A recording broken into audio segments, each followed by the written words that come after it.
Alright, so today's video we're taking a look at a battery pack. It's a jump starting power pack as they have it listed. First, a couple of images, give you some details, and there will be a link below if you want to find out more. Then we'll talk a little bit more about this, and we'll try to get a demonstration of the actual functionality as well.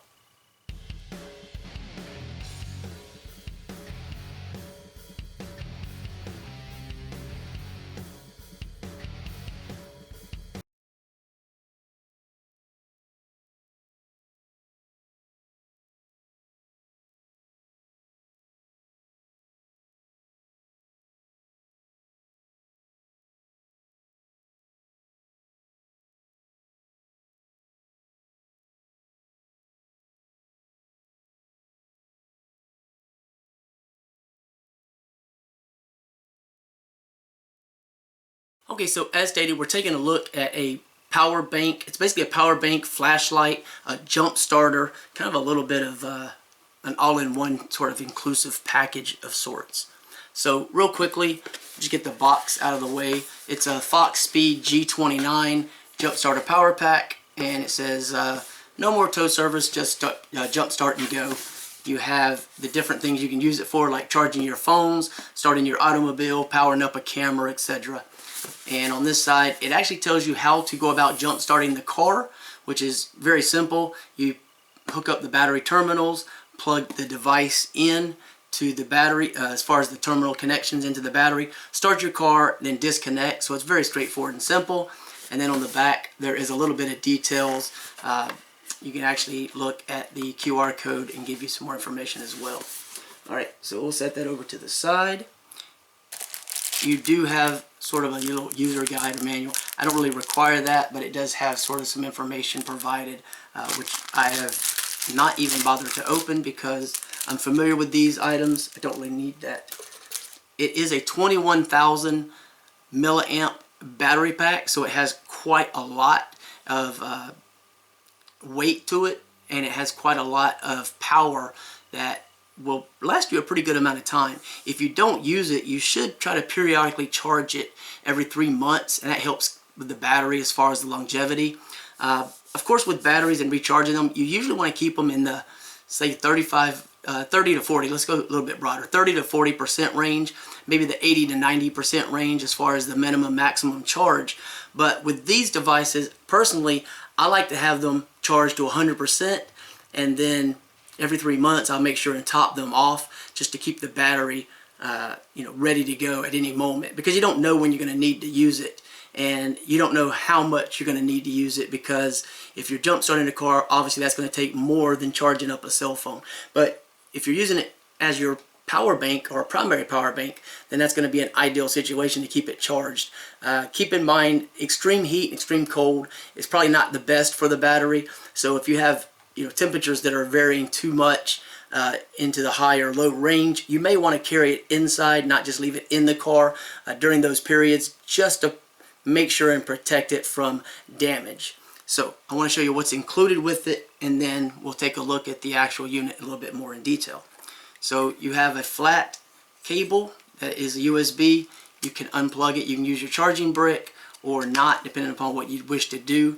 It is Type-C, which is nice, and I like that it's flat as well. But it is Type-C, which is great because it's one of the most current USB standard, and it's going to be pretty universal with so many other USB cables. In the event you were to lose this one, it's not a big deal. All right, so let me set that to the side. You have this adapter, which is your auxiliary slash cigarette lighter type port, which is nice. So if you need to power something with it that way, you can. Pretty cool. And then you have your jumper cables. This just plugs into the device. And then you have your positive and negative. And these are, well, you can't tell, but they're not super hard to squeeze, but they're fairly hard, so they grip really, really well. I definitely would not stick my finger in that clamp. You will regret it. And then you have this fairly rugged case that it comes in. Has a little handle and a zipper, of course. And on the inside you have a mesh net. This is where all your cables are going to store. Then you have the battery compartment, or the power bank compartment here. It does have sort of a foam insulation, so you're going to keep it from damage. There's a little cutout right there so you can lift it out easy. And in the event you were to lose the box, or someone just didn't know how to use the actual device, it tells you how to jump start it right here inside the case. So you're always going to know and have that option available. So that's really nice. Now, looking at the unit itself, you can see where you can plug in right there. So if you were using the auxiliary or what have you, you also have your Type-C right here. And on the front here, you have your standard USB ports. One is going to be faster than the other. You can see the different color. Your flashlight, and here is your port for your jumper cable. So you just kind of cover that up. Your flashlight here is going to be controlled by this button here. So if you push and hold, you'll get your flashlight. And then if you push that again, you can get sort of a SOS distress type signal. Strobe, so it's faster. And then solid light again. You can turn that off, holding it down. And if you push the button, you're also going to see your battery capacity. Right now 100%, so that's good.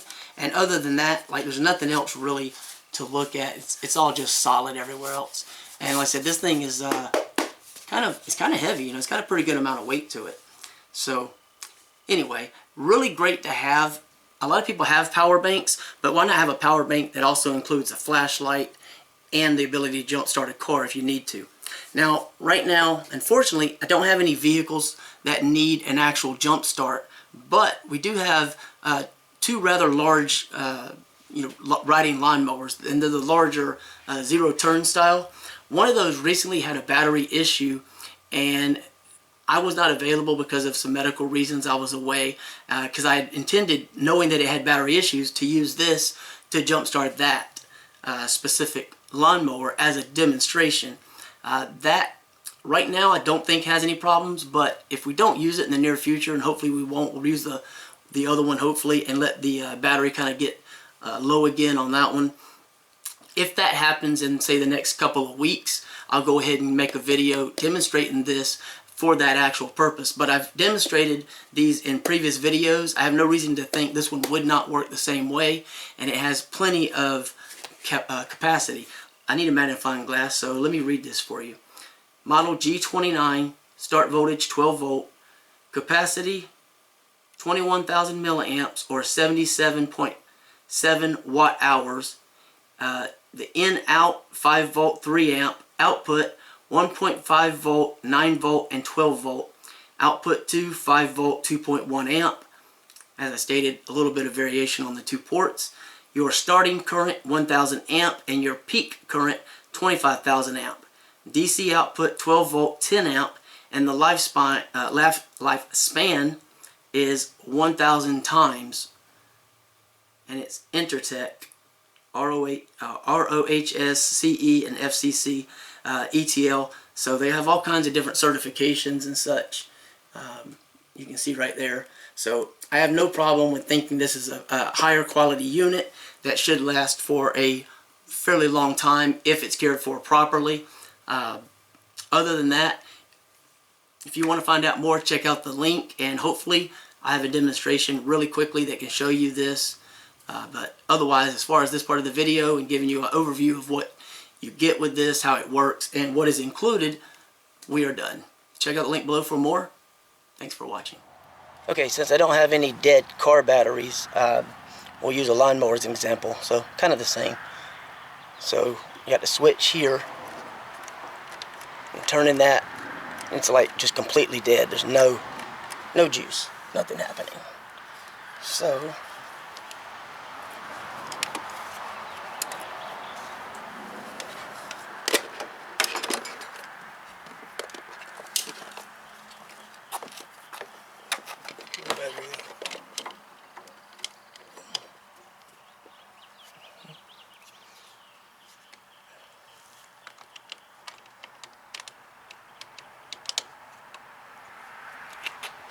small space to work with,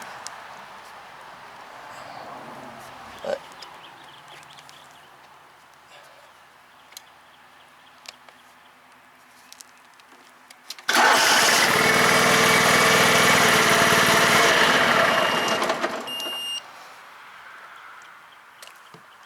Adjust again. Nothing. So it definitely works. Should be the same for a car or some vehicles like trucks and such, but maybe not some of the heavier duty trucks.